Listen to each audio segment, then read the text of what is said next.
Dari sini kita tahu bahwa timbul tawakal kita kepada Allah Subhanahu wa taala. Makin tenang dengan Allah, makin ketergantungan hati kita kepada Allah makin kuat dengan memahami bahwa Allah itu Az-Zahir. Kemudian yang kedua, timbul rasa takut. Karena Allah bisa mengalahkan siapapun. Sehingga timbul rasa takut kita. Bisa saja Allah sekonyong-konyong mengazab kita, mengirim bencana kepada kita.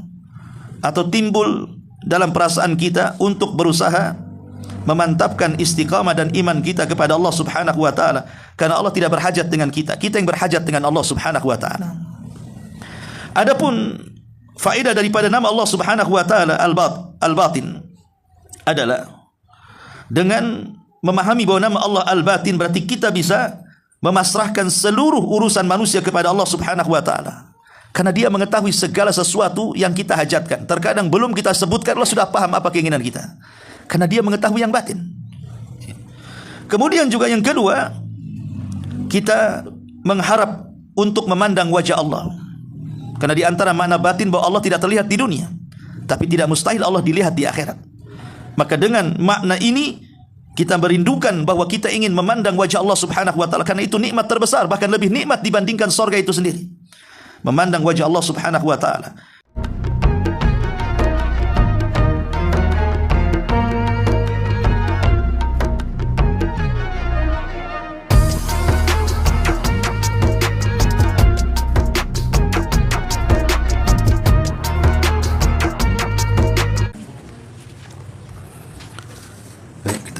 Bismillahirrahmanirrahim. Assalamualaikum warahmatullahi wabarakatuh. Alhamdulillah wassalatu wassalamu ala Rasulillah wa ala alihi wa sahbihi wa mawalah wa la hawla wa la quwata illa billahi wa ba'du. Baik, kita lanjutkan kajian kita, masih membahas kitab Fikih Asmaul Husna, dan kita masuk pada poin mengenal nama Allah Subhanahu wa taala Al-Awwalu wal Akhiru wal Zahiru wal Batin. Yang awal dan yang akhir, yang zahir dan juga yang batin. Ma'asyiral muslimin yang dimuliakan Allah Subhanahu wa taala. 4 nama Allah Subhanahu wa taala ini terangkum di dalam surah Al-Hadid ayat 3. Allah Subhanahu wa taala mengatakan huwal awwalu wal akhiru wal zahiru wal batinu wa huwa bikulli syai'in alim. Dialah yang awal dan Dialah yang akhir, Dialah yang zahir dan Dia pula yang batin, dan Dia maha mengetahui atas segala sesuatu. 4 nama Allah Subhanahu wa taala ditafsirkan dalam sebuah hadis. Ini namanya tafsir Al-Quran dengan hadis Nabi sallallahu alaihi wasallam. Sebuah hadis yang dikeluarkan Imam Muslim dalam sahihnya dari Abi Hurairah radhiyallahu an, bahwa dahulu Nabi sallallahu alaihi wasallam memerintahkan kami ketika hendak tidur untuk membaca doa, Allahumma rabbas samawati wa rabbal ardi wa rabbal arshil azim, Rabbana wa rabba kulli syai'in, faliqal habbi wan nawa, munzilat taurati wal injili wal furqan, a'udzu bika min syarri kulli syai'in anta akhidun binasiyati, Allahumma antal awwalu falaysa qablaka syai'un wa antal akhiru falaysa ba'daka syai'un wa antal zahiru falaysa fawqaka syai'un wa antal batinu falaysa dunaka syai'un iqdi 'anna ad-daina wa aghnina minal faqri. Ya Allah, Rabb langit dan bumi serta Rabb arsy yang agung, Rabb kami semua dan Rabb segala sesuatu, yang telah menumbuhkan butir tumbuhan dan biji buah-buahan, yang telah menurunkan kitab Taurat, Injil dan Quran. Aku berlindung kepadamu dari kejahatan segala sesuatu yang engkau pegang ubun-ubunnya. Ya Allah, engkau adalah yang awal, tidak ada satupun sebelummu, Engkau yang akhir, tidak ada satupun setelahmu. Engkau yang zahir, tidak ada satupun di atasmu. Dan engkau yang batin, tidak ada satupun di bawahmu. Maka lunasilah hutang kami dan berilah kami kecukupan dari kefakiran. Baik, ma'asyiral muslimin wal muslimat rahimani wa rahimakumullah. Kita akan bahas satu persatu nama Allah Subhanahu wa taala yang sangat agung ini. Di sini ada nama berlawanan. Pertama awal lawan daripada akhir, akhir lawan daripada awal. Begitu juga zahir lawan daripada batin, batin juga lawan daripada zahir. Dan 4 nama ini sangat agung. Baik, kita akan jelaskan apa makna awal, akhir, zahir dan juga batin. Ma'asyiral muslimin yang dimuliakan Allah Subhanahu wa taala. Disebutkan para ulama ketika menjelaskan tentang apa makna daripada nama Allah Al-Awwal ini. Yang pertama, maksudnya adalah Allah mutlaqu qabliyati laisa qablahu syai'un wala ba'dahu syai'un. Allah adalah mutlaqu qalbiyah, secara mutlak tidak ada yang mendahului Allah Subhanahu wa taala sebelumnya satu apapun. Jadi Allah Subhanahu wa taala adalah yang awal dan tidak ada satupun sebelumnya selain daripada Allah Subhanahu wa taala. Makanya saat orang-orang Yaman hendak masuk Islam, mereka mengatakan, kami datang kepadamu wahai Rasul linatafaqqah fid din, untuk belajar agama, dan kami punya soalan. Kata Nabi SAW, apa yang kalian tanyakan? Kemudian mereka bertanya, di mana Allah sebelum Allah menciptakan seluruh makhluknya? Di mana Allah sebelum Allah menciptakan langit, bumi, alam semesta ini? Di mana dia? Maka Nabi SAW mengatakan, kana Allahu lam yakun syai'un ghairah. Kana Allah wa lam yakun syai'un ghairahu. Adalah Allah Subhanahu wa taala. Dialah zat satu-satunya yang tidak ada sebelumnya kecuali dia. Itulah penafsiran daripada hadis dalam riwayat yang lain. Ketika Nabi SAW ditanya, di mana Allah sebelum Allah menciptakan alam semesta ini? Maka Rasul mengatakan, kana Allahu fi al-ama. Allah itu ada di ama. Kemudian ditafsirkan apa makna ama itu? Maksudnya, kana Allahu wa lam yakun syai'un ghairahu. Dialah Allah dan tidak ada sebelumnya kecuali Allah Subhanahu wa taala. Kemudian Rasul mengatakan, wa kana arsyuhu 'alal ma, dan arsy-Nya tegak di atas air. Wa kataba fi dzikri kulla syai'in, dan Allah mencatat di Lauhil Mahfuz segala sesuatu. Wa khalaqas samawati wal ard, dan Allah setelah itu menciptakan langit dan buminya. Inilah makna awal, bahwa tidak ada sesuatu sebelum Allah kecuali hanya Dia saja. Namanya mutlaq al-qabliyah. Ini satu penafsiran. Penafsiran yang kedua, makna awal adalah Dia adalah al-awwal ala kulli ma siwa. Dialah yang awal atas segala sesuatu selain daripada Allah Subhanahu wa taala. Dialah yang pertama. Sebelum ada apa-apa, Dialah yang pertama. Makanya Allah Subhanahu wa taala berfirman di dalam surah Al-Insan, lam yakun syai'an madhkurah. Sebelumnya tidak ada satupun yang bisa disebut di alam semesta ini, karena Allah lah satu-satunya. Sebelumnya tidak ada sesuatu kecuali Allah Subhanahu wa taala. Baru kemudian ada arsy, karena Allah yang menciptakannya. Kemudian ada air, lautan di bawah arsy, karena Allah juga yang menciptakannya. Kemudian ada qalam, kemudian ada kursi, ada langit, ada bumi, dan yang semacamnya. Itu semua tercipta oleh Allah Subhanahu wa taala. Dialah Allah al-awwal ala kulli ma siwa. Dialah yang pertama atas tiap-tiap selain daripada Allah Subhanahu wa taala. Ma'asyiral muslimin wal muslimat rahimani wa rahimakumullah. Makanya dalam hadis tadi, doa yang diajarkan Nabi SAW sebelum tidur, antal awwal falaysa qablaka syai'un. Dialah yang awal dan tidak ada sebelummu sesuatu. Atau dengan kata lain, as-sabiq fi kulli syai', dialah yang mendahului segala sesuatu. Karena dia adalah yang awal, yang sebelumnya tidak ada selain daripada Allah Subhanahu wa taala. Baik, ma'asyiral muslimin yang dimuliakan Allah Subhanahu wa taala. Ada juga yang mengatakan makna yang lainnya. Maksudnya al-awwal adalah dialah yang awal yang menciptakan manusia setelah kematiannya. Jadi saat kemudian bumi dikiamatkan oleh Allah Subhanahu wa taala, kemudian Allah Subhanahu wa taala ciptakan kembali, itulah awal di mana Allah menciptakan kembali seluruh makhluknya setelah hari kiamat. Inilah firman Allah Azza wa Jalla, kama bada'na awwala khalqin nu'idu. Sebagaimana kami memulai penciptaan awal kembali, kami mengulangnya.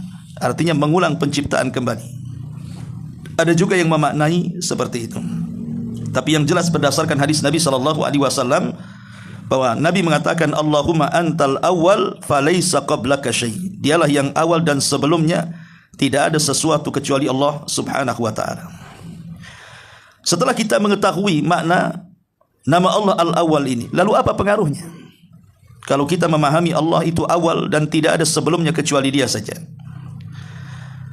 Pertama, kata para ulama, adamu at-ta'alluq bil asbab wa ta'alluq bi musabbibiha, li'annahu ta'ala huwa as-sabiq ala kulli sabab wal khaliq ala kulli sabab, wa annahu azza wa jalla lam yasbiq wujuduhu lam yasbiq wujudahu adamun wa huwal kain bi nafsihi falam yujad ahadun siwahu.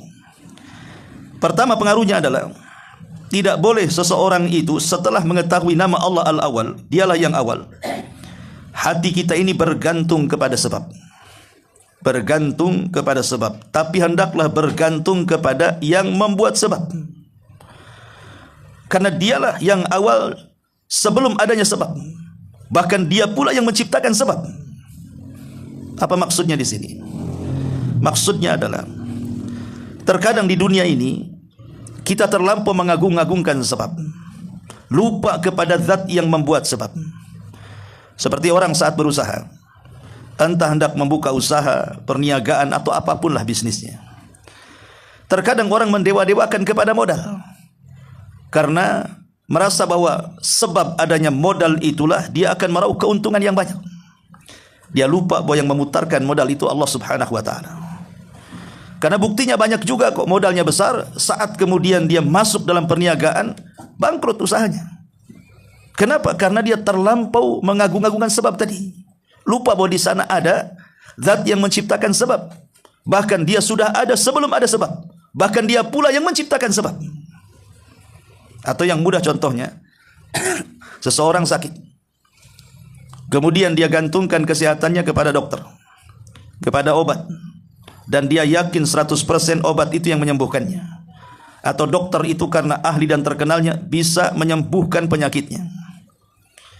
Dokter ini hanya sebab yang dia menyembuhkan kita, ataupun obat-obatan pun hanya sebab saja. Yang menyembuhkan bukan obat, yang menyembuhkan bukan dokter. Karena penyakit itu datang dari Allah Subhanahu wa taala, yang menciptakan sebab juga Allah. Dan Allah lebih dulu daripada sebab-sebab itu. Kenapa kemudian kita menggantungkan kepada sebab? Kenapa kita tidak menggantungkan kepada Ismullah Al-Awwal? Ini pengaruh pertama, supaya di dunia ini kita tidak mengagungkan sebab. Jangan sampai kemudian seseorang kemudian yakin dengan sebab bisa membawa manfaat atau mencegah madarat dan lupa yang menciptakan sebab itu. Kiaskan ke yang lainnya. Kemudian yang kedua, dawamul iftiqar ila Allah.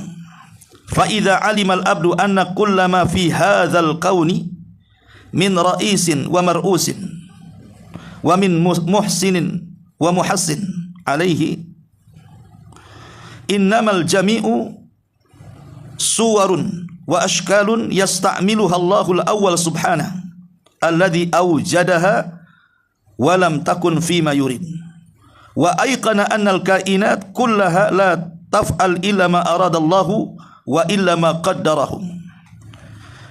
Setelah kita memahami kalimat al-awwal, maka hilangkan seseorang itu ketergantungan kepada selain Allah.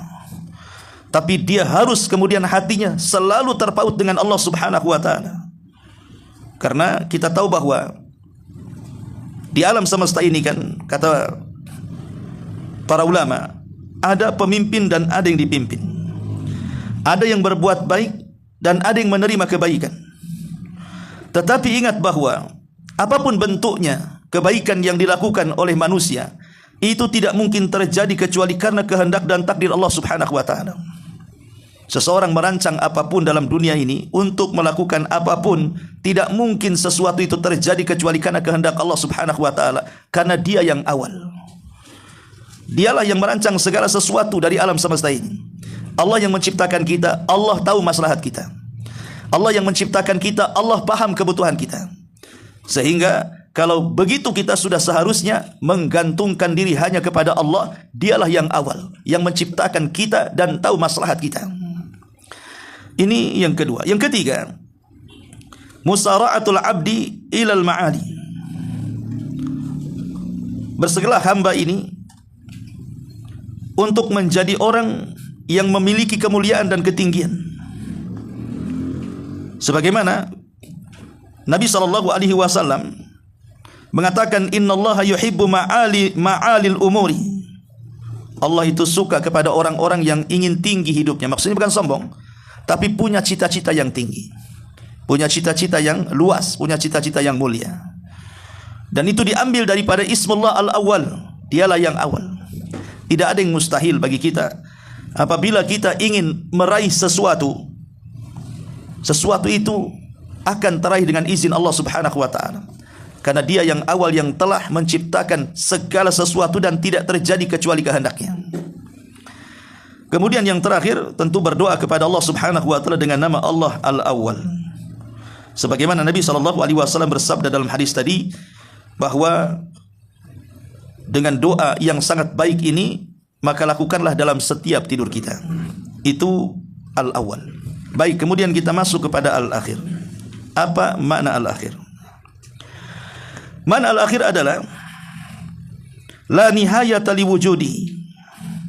Tidak ada akhir dari wujudnya. Al-baqi ba'da zawali kulli syai'. Dialah yang tetap setelah segala sesuatu binasa. Itulah yang akhir. Maksudnya yang akhir, Dialah Allah yang tetap setelah segala sesuatu binasa. Hanya Dialah yang akhir. Maksudnya Allah Subhanahu wa taala. Dan itu ditunjukkan di banyak ayat, seperti Allah mengatakan, kullu syai'in halik illa wajha. Segala sesuatu akan binasa kecuali wajah Allah Subhanahu wa taala. Ma'asyiral muslimin yang dimuliakan Allah Subhanahu wa taala. Maka dari nama Allah Subhanahu wa taala Al-Akhir di sini yang harus kita pahami, pertama, istimrariyatu wujudillahi ilal abad. Di mana wujud Allah itu akan senantiasa ada sampai kapanpun waktu itu berjalan. Wujud Allah itu akan ada sampai kapanpun waktu itu berjalan, karena Dia yang akhir. Ya. Yang kedua, bahwa Allah Subhanahu wa taala marji al-akhir li kulli syai'. Bahwa segala sesuatu itu pasti akan kembali kepada Allah. Karena Dia yang akhir. Di mana setelah segala sesuatu dari alam semesta ini hancur berantakan, maka tidak ada yang tersisa kecuali Allah Subhanahu wa taala. Dialah yang akhir. Dialah yang akan senantiasa ada sampai akhir. Dan segala sesuatu akan kembali kepada yang akhir. Makanya lihat kekekalan sorga dan neraka. Itu tidak sama dengan kekekalan Allah Subhanahu wa taala. Walaupun orang yang masuk ke sorga itu kekal, masuk neraka itu juga kekal, tetapi kekekalan keduanya tidak sama dengan kekekalan Allah Subhanahu wa taala. Karena yang menjadi kekal sorga neraka itu adalah Allah. Dan sorga itu tidak ada awalnya dan tidak ada akhirnya. Lain dengan Allah, Dialah yang awal, Dialah yang akhir. Sorga itu sebelumnya tidak ada, tapi Allah itu sebelumnya ada. Kemudian Allah Subhanahu wa taala ciptakan menjadi ada. Dan Allah tidak tercipta dari segala sesuatu sehingga Dia ada. Kemudian sorga pun dikekalkan oleh Allah Subhanahu wa taala karena kehendak Allah Dia harus kekal. Kalau Allah kemudian berkehendak tidak kekal, maka Dia tidak akan kekal. Jadi kekekalan sorga itu bergantung kepada kekekalan Allah Subhanahu wa taala, tidak sebaliknya. Karena Dia yang akhir. Dialah yang akhir, segala sesuatu kembali kepada Allah Subhanahu wa taala. Kemudian yang ketiga juga yang harus dipahami, bahwa asar keimanan dari nama Allah Al-Akhir adalah pertama, tuma'ninatu bi annallaha huwal baqi, adanya ketenangan dalam hati bahwa Allah Subhanahu wa taala tidak mungkin binasa, dia akan kekal. Dari sini kita tahu hanya zat yang kekalah yang berhak untuk mendapatkan segala sesuatu yang kita inginkan, meminta kepada zat ini. Sebab kalau kita bergantung kepada zat yang tidak kekal, ketika zat yang tidak kekal itu musnah, hilanglah gantungan kita. Contoh mamanya di dunia, ada orang bergantung kepada harta, harta bisa musnah. Atau kita yang meninggalkan harta dengan kematian. Kita bergantung kepada pejabat, satu hari pejabat juga akan dipecat, atau mungkin pensiun, atau mungkin dia mengalami kematian. Sebutkan apapun yang bergantung kepada makhluk, maka makhluk itu tidak akan kekal. Satu hari gantungan itu pasti putus.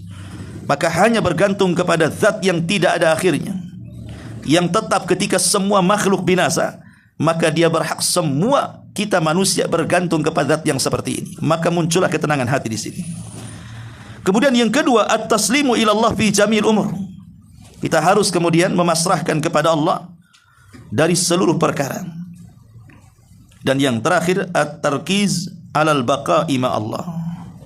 Dan kita senantiasa memperhatikan untuk senantiasa menjadi kekal bersama Allah Subhanahu wa taala. Maksudnya di surga.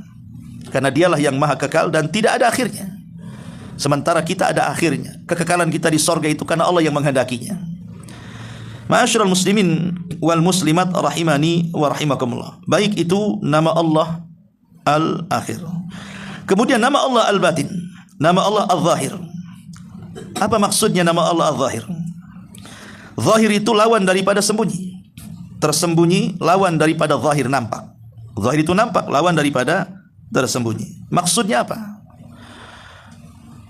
Maksudnya, makna daripada nama Allah Al-Zahir di sini artinya huwallazi laisa fawqahu syai'. Zahir itu artinya sesuatu laisa fawqahu, yang di atas dia, di atas Allah segala sesuatu. Artinya dialah yang tinggi. Dialah yang maha tinggi. Zahir itu artinya Allah maha tinggi. Karena tidak ada di atasnya kecuali dia. Tidak ada di atasnya segala sesuatu. Ada juga yang mengatakan maksudnya zahir di sini artinya zahir dengan hujah-hujah dan burhannya tentang wujudnya Allah Subhanahu wa taala, bahwa Allah itu ada. Allah menciptakan langit dan bumi. Allah berhak disembah. Allah berhak diibadahi. Maka dalil-dalil yang ada di depan kita itu sangat zahir, sangat jelas, baik syar'i ataupun kauni. Ada juga yang mengatakan seperti itu. Ada juga makna zahir itu artinya zaharat qudratuhu wa quwwatuhu ala kulli syai'. Tampak kekuatannya, tampak kemampuannya atas segala sesuatu. Artinya zahir itu al-ghalib. Allah mampu mengalahkan siapapun. Zahir itu artinya al-ghalib. Allah mampu mengalahkan siapapun. Tidak ada yang bisa menandingi Allah. Dan dia bisa mengalahkan segala sesuatu selain daripada Allah Subhanahu wa ta'ala. Tapi kebanyakan para ulama memaknai zahir itu maksudnya laisa fawqahu syai'un. Tidak ada di atas Allah kecuali hanya dia saja. Ma'asyiral muslimin yang dimuliakan Allah Subhanahu wa taala. Adapun batin, apa maksudnya al-batin di sini? Pertama, maksudnya al-batin itu Allah tidak dijangkau dengan makhluknya. Tidak ada yang sanggup melihat Allah Subhanahu wa taala. La yudriku bil absar fid dunya. Tidak ada yang sanggup memandang Allah Subhanahu wa taala karena Allah batin. Tidak ada yang sanggup melihatnya. Atau makna batin adalah al-alim bil bawatin. Dia mengetahui segala sesuatu yang bersifat batin, yang bersifat samar, yang bersifat tersembunyi. Apapun yang tersembunyi Allah tahu. Walaupun Allah itu berada di atas, tidak mungkin terhalang karena lapisan-lapisan langit atau lapisan-lapisan bumi di bawahnya. Allah alim dengan sesuatu yang tersembunyi dalam setiap lapisan langit dan bumi dan alam semesta ini. Ada juga yang mengatakan maksudnya al-batin adalah al-qurbu wad dunu. Maksudnya Allah Subhanahu wa taala itu sangat dekat dengan hambanya. Dan inilah yang banyak dikuatkan para ulama. Artinya zahir itu yang tinggi, batin itu yang dekat. Dengan ketinggian Allah Subhanahu wa taala, dia dekat dengan makhluknya dan tidak ada yang samar sedikit pun bagi Allah Subhanahu wa taala. Itulah makna al-zahir dan batin secara global. Ma'asyiral muslimin yang dimuliakan Allah Subhanahu wa taala. Lalu apa pengaruh daripada zahir dan juga batin ini? Adapun pengaruh mana Allah Subhanahu wa taala al-zahir, artinya Allah subhanahu wa ta'ala di atas ketinggian.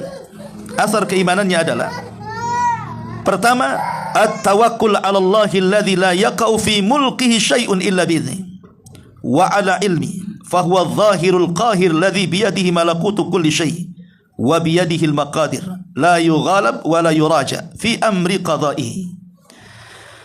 Adanya kesempurnaan tawakal kita kepada Allah yang tidak mungkin terjadi pada kerajaannya sebuah peristiwa kecuali karena izinnya, karena ilmu pengetahuannya, karena dia yang zahir, yang maha kuat, di tangannya segala sesuatu dari kerajaannya, bahkan di tangannya seluruh takdir-takdir yang terjadi dalam kerajaannya.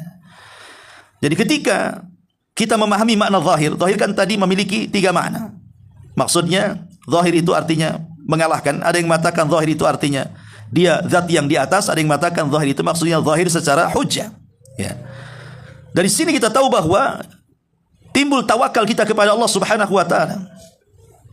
Makin tenang dengan Allah, makin ketergantungan hati kita kepada Allah makin kuat dengan memahami bahwa Allah itu az-zahir. Kemudian yang kedua, timbul rasa takut.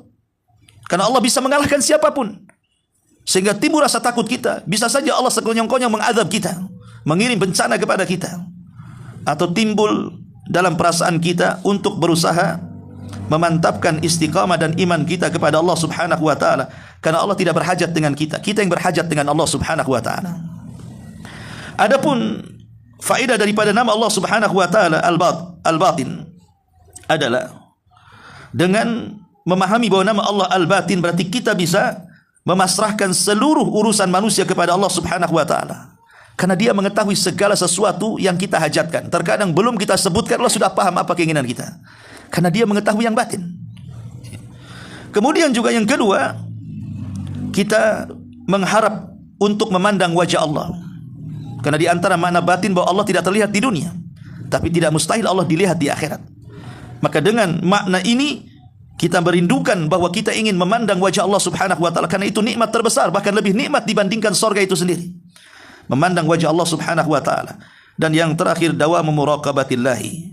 Dengan memahami makna Allah al-batin, maka kita semakin merasa muraqabah, merasa diawasi oleh Allah subhanahu wa ta'ala. Karena Allah tahu atas segala apapun yang kita lakukan. Itulah secara global 4 nama Allah subhanahu wa ta'ala, al-awwal, al-akhir, al-zahir, al-batin. Baik, untuk memantapkan pembahasannya, kita akan baca kitabnya.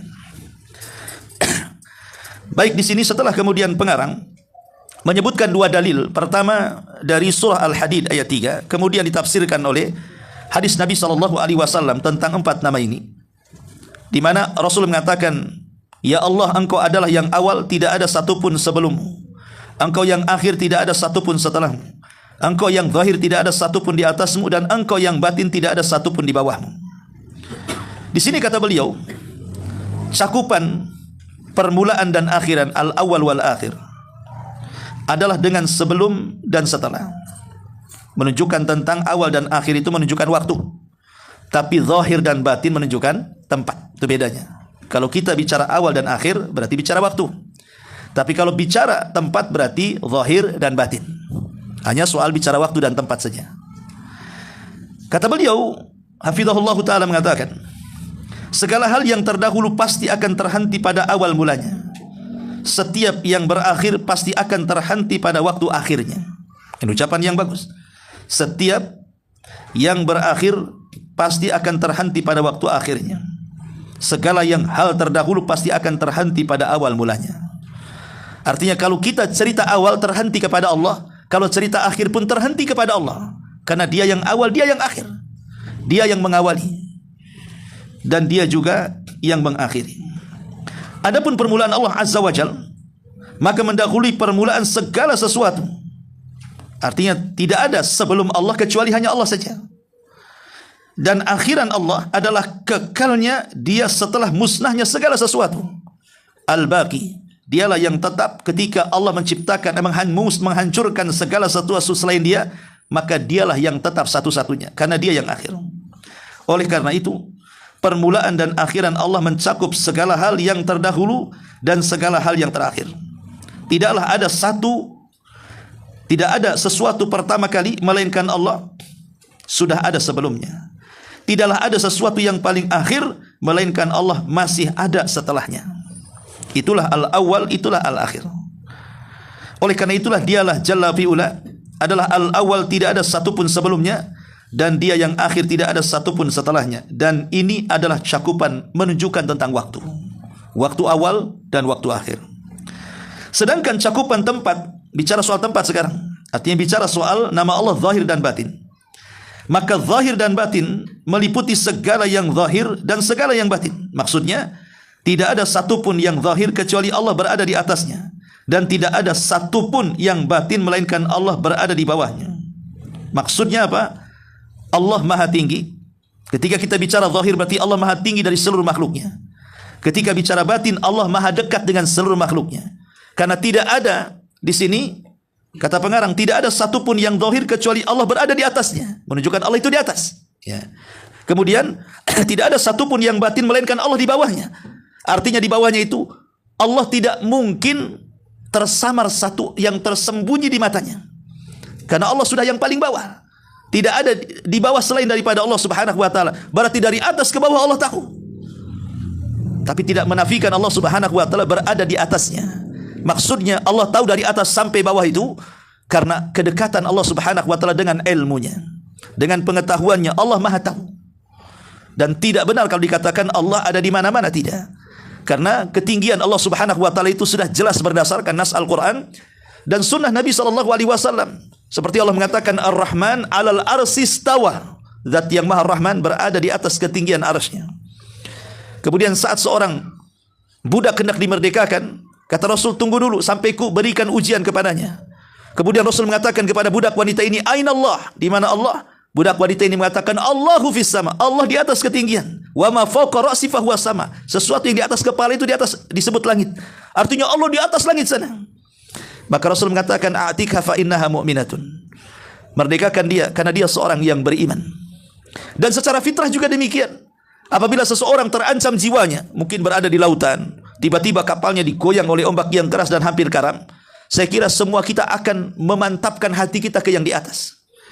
Pasti kita akan berdoa, walaupun tidak salat dia, walaupun mungkin tidak banyak beribadah dalam kehidupannya, tapi dalam kondisi genting pasti dia akan berdoa menghadap langit. Itu fitrah namanya, bahwa Allah itu ada di atas ketinggian. Bahkan ucapan-ucapan orang awam yang tidak pernah ngaji, terkadang ucapan-ucapan mereka juga menunjukkan bahwa Allah itu di atas ketinggian dengan mengatakan, kita serahkan kepada Allah yang ada di langit sana. Kita serahkan kepada Allah yang ada di atas. Tidak ada kita serahkan kepada yang ada di bawah, yang ada di samping, yang ada di kanan, enggak ada. Semua orang mengatakan kita serahkan ke yang di atas. Menunjukkan apa? Allah itu di atas ketinggian, itu fitrah, akal dan juga dalil. Itulah makna daripada zahir. Allah itu di atas, ya. Adapun makna batin Allah di bawah, maksudnya Allah itu tetap di atas, tapi Allah tahu sampai ke bawah. Dengan cara apa? Kedekatan Allah Subhanahu wa taala, al-qurbu wad-dunu. Di mana kedekatan Allah itu maknanya dengan pengetahuannya, dengan kekuasaannya. Allah mampu melihat yang tersembunyi dari seluruh makhluknya. Makanya ketika Ibrahim bin Adham menasihati orang yang bermaksiat, anak muda yang bermaksiat, Ibrahim bin Adham mengatakan, silahkan kau bermaksiat, tapi carilah tempat yang tidak Allah mampu melihatmu. Maka laki-laki ini mengatakan, di mana, wahai imam, tempat yang Allah tidak bisa melihat? Bukankah bumi ini milik Allah? Ya. Ma'asyiral muslimin wal muslimat rahimani wa rahimakumullah. Baik, kemudian kata beliau, sehingga Allah maha tinggi di atas segala sesuatu secara zahir, karena dia adalah maha tinggi dan paling tinggi yang tidak ada satupun di atasnya. Dia bersemayam di atas arasnya, sedangkan aras adalah atap bagi seluruh makhluk, sekaligus makhluk paling tinggi yang Allah ciptakan. Allah berada di atas aras, di atasnya lagi, ya. Oleh karena itulah zahirnya Allah adalah keberadaannya yang di atas dan ketinggiannya di atas segala sesuatu. Akan tetapi Allah dekat dengan segala sesuatu secara batin, ya. Sebab batinnya Allah meliputi segala sesuatu yang paling dekat dengannya. Hal ini menunjukkan kesempurnaan pengawasannya atas segala rahasia, hal-hal yang tersembunyi, perkara-perkara yang halus, dan urusan-urusan yang dirahasiakan, semua Allah tahu. Sebagaimana menunjukkan kesempurnaan kedekatannya bersamaan dengan ketinggian Allah di atas arasnya, maka sesungguhnya dia maha dekat dari hambanya, lagi maha meliputi hambanya. Oleh karena itulah tidak mungkin langit yang satu dapat menutupi langit yang lain dari pandangan Allah. Tidak mungkin Bumi satu menutupi lapisan bumi yang lainnya. Hal yang zahir tidak dapat menutupi yang batin. Bahkan hal yang batin bagi Allah itu menjadi zahir. Bahkan yang batin sekalipun oleh manusia bagi Allah itu zahir. Yang tersembunyi bagi manusia bagi Allah itu tampak, itu maksudnya. Kemudian kata pengarang, apabila seorang hamba telah mengetahui nama-nama yang agung dan mengetahui pula apa yang ditunjukkan olehnya berupa kesempurnaan, keagungan dan cakupan, maka wajib baginya untuk bermuamalah dengan setiap nama tersebut sesuai dengan konsekuensi yang berupa kerendahan dan penghambaan kita kepada Allah Subhanahu wa taala. Dengan mengetahui makna permulaan bagi Allah sebelum adanya segala sesuatu. Dahulunya Dia dengan karunia dan kebaikan sebelum adanya sebab-sebab. Semuanya menuntut untuk diesakannya Allah dengan kerendahan dan permohonan serta perlindungan. Di sini maknanya, ingat, sebelum ada langit, sebelum ada bumi, sebelum ada isi bumi, tumbuhan, buah-buahan, ikan, binatang yang kita bisa makan, kendaraan yang bisa kita naiki, itu sebelumnya tidak ada. Baru Allah menciptakan semuanya. Untuk siapa coba? Untuk kita semuanya. Ya, kita bisa makan dari hasil ladang, kita bisa makan daging dari hasil peternakan, kita bisa minum dari air yang Allah tumpahkan dari langit, dan macam-macamlah rizki yang Allah anugerahkan kepada kita. Ini kan sebelumnya tidak ada. Lalu siapa yang menciptakan? Zat yang maha awal. Dialah yang menciptakan segalanya. Sehingga konsekuensi bagi kita, kita wajib menghambakan diri kepada Allah. Bersyukur kita sebagai hamba dan Allah memperhatikan hambanya. Di sini maksudnya. Sedangkan dengan mengetahui makna akhiran, maksudnya al-akhir, menuntut agar dia semata yang dijadikan sebagai tujuan hamba, yang tidak ada tujuan baginya selain dia. Tidak ada harapan lagi bagi hamba di belakangnya. Kepadanya semata-mata tempat berakhir segala sesuatu. Tidak ada lagi di belakangnya tujuan, dan tidak pula ada selainnya maksud. Selain itu menuntut untuk tidak bergantung kepada sebab-sebab, karena sebab-sebab tersebut tidak diragukan lagi, pasti akan berubah, tidak ada dan selesai, bahkan ada akhir daripada sebab. Sedangkan Allah Maha hidup, kekal setelah semuanya hancur dan binasa. Artinya bahwa kalau kita bergantung kepada sebab, yang sebab itu ada akhirnya, maka percuma, pasti gantungan itu akan putus, toh ada akhirnya.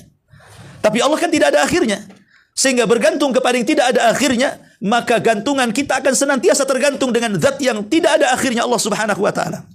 Maka bergantunglah kepada Allah yang maha akhir, dan tidak boleh bergantung kepada selain yang ada akhirnya. Oleh karena itulah, kata beliau, bergantung dengan sebab-sebab tersebut sama saja bergantung dengan sesuatu yang akan berubah, tidak ada, bahkan akan habis. Sedangkan bergantung kepada al-akhir, Allah Subhanahu wa taala, bergantung kepada Allah yang maha hidup, yang tidak akan mati lagi, maha kekal dan tidak akan hilang. Makanya Abu Bakar Siddiq radhiyallahu anhu saat meninggalnya Nabi sallallahu alaihi wasallam, Abu Bakar mengingatkan, kalau maksud kalian itu menyembah Muhammad, Muhammad sudah mati. Tapi kalau maksud kalian menyembah Allah, maka Allah zat yang maha hidup. Kenapa kalian kemudian seperti ini? Karena kan ketika kematian Rasul kan semua sahabat mulai lemas, seolah tidak ada harapan.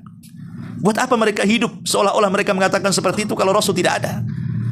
Sehingga para sahabat menjadi gila. Bahkan Khulafaur Rasyidin, Umar, Utsman dan Ali menjadi lemas. Bahkan Umar hampir gila dan ngomel-ngomel dan mengatakan, siapa yang mengatakan Muhammad mati, ku penggal lehernya. Kecuali Abu Bakar yang mengingatkan, kalau tujuan kalian masuk Islam menyembah Muhammad, Muhammad sudah mati. Tapi kalau tujuan kalian menyembah Allah, Allah zat yang maha hidup. Tidak perlu. Maknanya Abu Bakar mengatakan, hadapilah kenyataan dan takdir Allah. Kita beragama bukan menyembah Rasul, tapi kita beragama karena menyembah Allah. Akhirnya Abu Bakar membuat harapan di hadapan para sahabat, sehingga para sahabat semakin bangkit dan semangat lagi untuk beribadah kepada Allah Subhanahu wa ta'ala. Itulah makna bahwa Allah itu akhir. Kalau bergantung kepada seorang Nabi sekalipun, Nabi bisa mati kok. Maka hanya bergantung kepada yang zat yang tidak mati, yang senantiasa al-akhir, maka itu yang pantas kita gantungkan hati kita kepadanya. Kemudian dengan mengetahui zahirnya Allah, bahwasanya dia berada di atas hamba-hambanya, seraya mengatur semua urusan, dan juga kepadanya semata-mata amalan mereka akan dinaikkan. Hal ini menuntut diarahkannya hati hanya kepada Allah, dengan kesempurnaan dan kerendahan di hadapannya dan tunduk kepadanya. Karena kita tahu bahwa Allah itu berada di atas ketinggian, dan amalan kita akan diangkat menghadap Allah Subhanahu wa ta'ala. Setiap hari, setiap subuh dan juga asar amalan kita diangkat. Setiap pekan, kemudian Senin dan Kamis amalan diangkat. Kemudian setiap tahun bulan Sya'ban amalan kita diangkat. Diangkat kemana pertanyaannya? Kepada Rabbul Izzati wal Jalal, Allah Subhanahu wa ta'ala. Ketika tahu bahwa seluruh kebaikan itu diangkat kepada Allah zat yang maha tinggi, maka Di sini ada menuntut diarahkannya hati kita ini hanya dituju kepada zat yang maha tinggi Allah subhanahu wa ta'ala. Dan tidak boleh hati dipalingkan kepada selain Allah. Karena selain Allah itu tidak tinggi, mereka batil. Makanya Allah mengatakan, dzalika bi annallaha huwal haq wa anna ma yad'una min dunihi huwal batil wa annallaha huwal aliyyul kabir. Kuasa Allah yang demikian itu adalah karena sesungguhnya Allah dialah Rabb yang hak, dan sesungguhnya apa yang mereka seru selain Allah itu batil, dan sesungguhnya Allah dialah yang maha tinggi lagi maha besar. Dialah yang zahir, maha tinggi, ya, dan juga lagi maha benar. Adapun orang yang tidak beriman dengan zahirnya Allah, maksudnya ketinggian Allah, maka sesungguhnya dia akan tersesat dan hancur. Maksudnya hancur lebur hatinya. Dia tidak memiliki kiblat untuk mengarahkan hatinya, dan tidak memiliki sesembahan yang hak tempat ia mengarahkan tujuannya. Contoh umpamanya di zaman jahiliyah, Umar bin Khattab, walaupun riwayat ini lemah, ya, tidak bisa dijadikan hujah secara sanad, tetapi secara makna benar. Bagaimana sesembahan selain daripada Allah itu tidak bisa menjadi gantungan hidup kita untuk berhajat sesuatu digantungkan kepada mereka.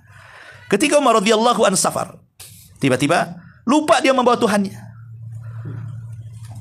sehingga kemudian tidak mungkin dia balik kembali ke rumahnya. Begitu jauh dia sudah pergi meninggalkan rumahnya, sehingga dia bingung bagaimana cara menyembah Tuhannya. Lihat, ketika kemudian Tuhannya bukan Allah, maka dia akan bingung cara menyembahnya. Dia bingung karena apa? Karena ketinggalan Tuhannya.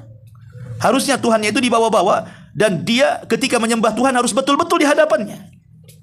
Menyusahkan Tuhan selain Allah itu, sehingga akhirnya berpikir, kemudian dia melirik tepung. Terpikirlah ingin membuat patung dari tepung. Maka diadonlah tepung yang harusnya untuk roti, bahan safar dia, malah kemudian diadon, kemudian dibentuk berhala. Dibuat kepalanya, kaki, tangan, badan, dan kakinya. Kemudian jadilah berhala Umar dari tepung. Kemudian Umar pun menyembahnya. Kemudian setelah disembah, Umar pun lapar. Kemudian setelah lapar, tepungnya habis karena dijadikan Tuhan. Kemudian dia melirik kepada Tuhannya, kalau ku makan Tuhan, kalau tak ku makan aku lapar. Akhir terpaksa kepalanya dipotong, dimakan. Hilanglah kepala Tuhan. Kemudian diambil tangannya dimakan, hilang pula tangan Tuhan. Kemudian badannya dimakan, hilang badan Tuhan. Kakinya dimakan, semua hilang Tuhan yang dimakan Umar. Lihat, gimana Tuhan bisa dimakan? Siapa yang bergantung kepada siapa di sini? Tapi Allah subhanahu wa ta'ala tidak seperti berhala.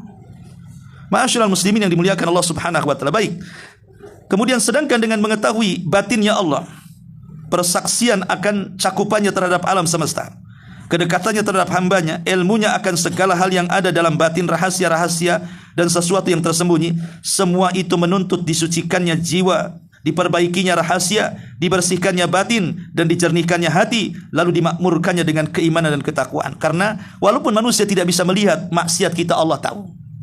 Walaupun maksiat kita dalam hati, Allah tahu. Sehingga ketika Allah tahu maksiat hati, kita berusaha bersihkan hati. Ketika Allah tahu maksiat kita ini walaupun tidak dilihat manusia, maka kita berusaha menjadi pribadi yang baik walaupun manusia tidak melihatnya. Abu Dawud meriwayatkan dalam kitab sunannya dengan sanad yang bagus dari Abu Zumail Sammak ibn al-Walid, dia berkata, aku pernah bertanya kepada Ibnu Abbas, seraya berkata, aku merasakan ada sesuatu dalam dadaku, wahai Ibnu Abbas. Ada orang yang selamat dari waswas setan. Ya, setan itu akan terus datang memberikan waswas. Tidak ada manusia yang selamat, kata Ibnu Abbas.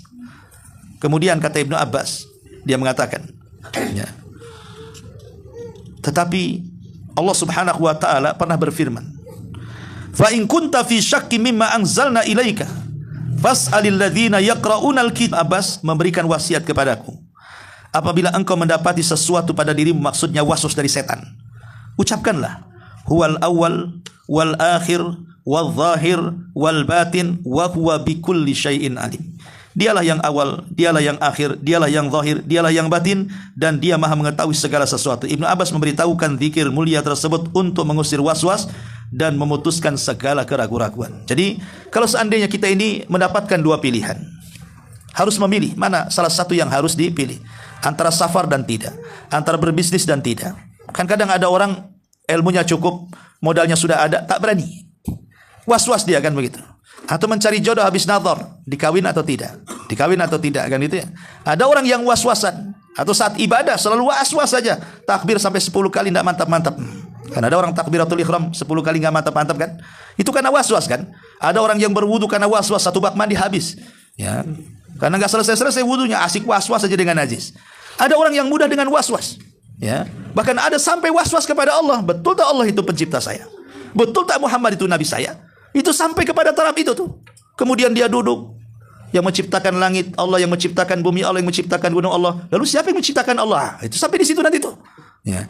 Jadi ketika kemudian timbul was-was, maka Ibnu Abbas memberikan solusi. Langsung katakan huwal awwal wal akhir wal zahir wal batin wa huwa ala kulli syai'in qadir. Supaya bisa menghilangkan was-was daripada syaitan. Inilah di antara 4 nama Allah Subhanahu wa taala, al-awwal yang maha awal, al-akhir yang maha akhir, al-zahir yang maha zahir, dan al-batin yang maha batin. Baik, sampai di sini. Kalau yang bertanya silakan, kalau enggak kita tutup. Baik, kita tutup. Subhanakallahumma bihamdika asyhadu an la ilaha illa anta astaghfiruka wa atubu ilaik. Allahu taala alam. Assalamualaikum warahmatullahi wabarakatuh.